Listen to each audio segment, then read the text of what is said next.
सहयोगी, सेवक, महल का एक हिस्सा, सब पूरा। फिर उसके बाद में उन दिनों उनका संबंध जनसंघ के कारण संघ के वरिष्ठ स्वयंसेवकों से था। वो बहुत प्रभावित थी विचारधारा से, राष्ट्रवादी विचारधारा से। तो मेरा संपर्क उसी समय शुरू हो गया है सब लोगों से, जनसंघ से। संघ का शब्द हम लोग प्रयोग नहीं करते हैं, क्योंकि हम लोग जाते हैं राष्ट्र सेविका समिति के कार्यक्रमों में। संघ के पैरेलल जो महिलाओं के लिए गठित हुई है, तो मैं उनमें जाने लगी, उनके कार्यक्रमों में मुख्य अतिथि होने लगी मैं। और उसी समय पे 12 साल की जब मैं थी तो मैं प्रवचन करने अयोध्या गई। संतों ने बुलाया मुझे कि आप आइए। प्रवचन करती थी, कथा नहीं, उपदेश। तो रामचंद्र दास परमहंस जी ही तो लड़ रहे थे 1949 से। अंसारी इधर थे, जो अभी हैं अंसारी साहब, और उधर रामचंद्र दास परमहंस जी वो राम जन्मभूमि के लिए ट्रस्ट की तरफ से लड़ रहे थे। तो उस समय पे मेरी मुलाकात उन्होंने, मतलब मेरे को ले गए वो दिखाने, मेरा हाथ पकड़ के 12 साल के बच्चे को दिखाया उनने कि देखो ये राम की जन्मभूमि है। तुम का चले अंदर? बोले अंदर नहीं जा सकते, ताला लगा है।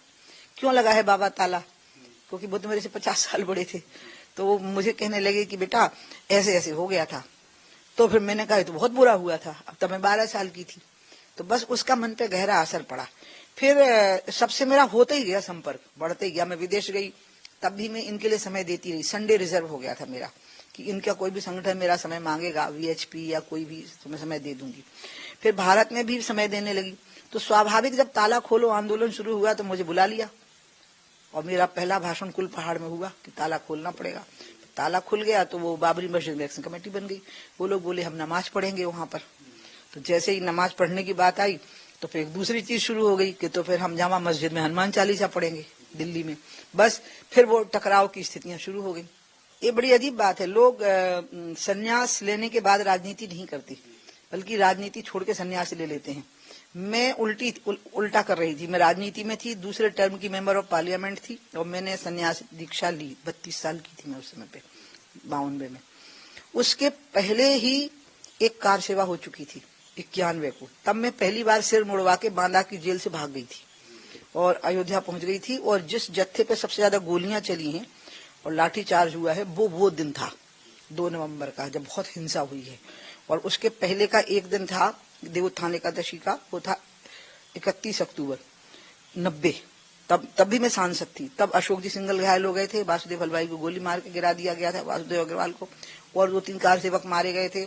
एक साधु एक पूरी बस चला के पीएसी की और सारे बैरिकेड तोड़ते हुए बिल्कुल जहां तक बस जा सकती थी गली में ठसा के खड़ी कर दी और सारे बैरिकेड तोड़ दिए थे।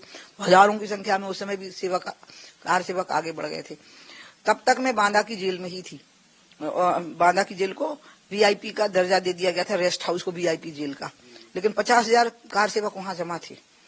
तो वहां पर रेस्ट हाउस में ही मेरे को रखा गया था। तो मैं बहुत आत्मग्लानि हो रही थी मुझे कि मैं दुनिया भर में 1985 से लगी थी और लोगों को कह रही थी अयोध्या पहुंचो, वो तो गोलियां खाने पहुंच गए और हम यहाँ आनंद से रह रहे हैं। बस उस समय इतनी पीड़ित हुई कि मैंने अपना सिर मुड़वा लिया। तो पहला मुंडन तो तब हुआ जब मैंने अपना सिर मुड़वा लिया। अब मैं थी उस समय 30 की, और लगने लगी 14-15 साल की, क्योंकि लड़कियों का चेहरा नाजुक होता है ना। तो जैसे ही सिर मुड़वाया तो मैं 30 की लगूं ना, मैं लगूं 14-15 साल का लड़का। तो मेरे को पजामा कुर्ता मिला लड़के वाला पहनने के लिए, और राजकुमार शिवहरे जो जेल में मेरे लिए खाना लेके आता था उसकी गाड़ी में वापस लौटी। और भाई भी, मेरे बड़े भाई स्वामी प्रसाद जी साथ थे।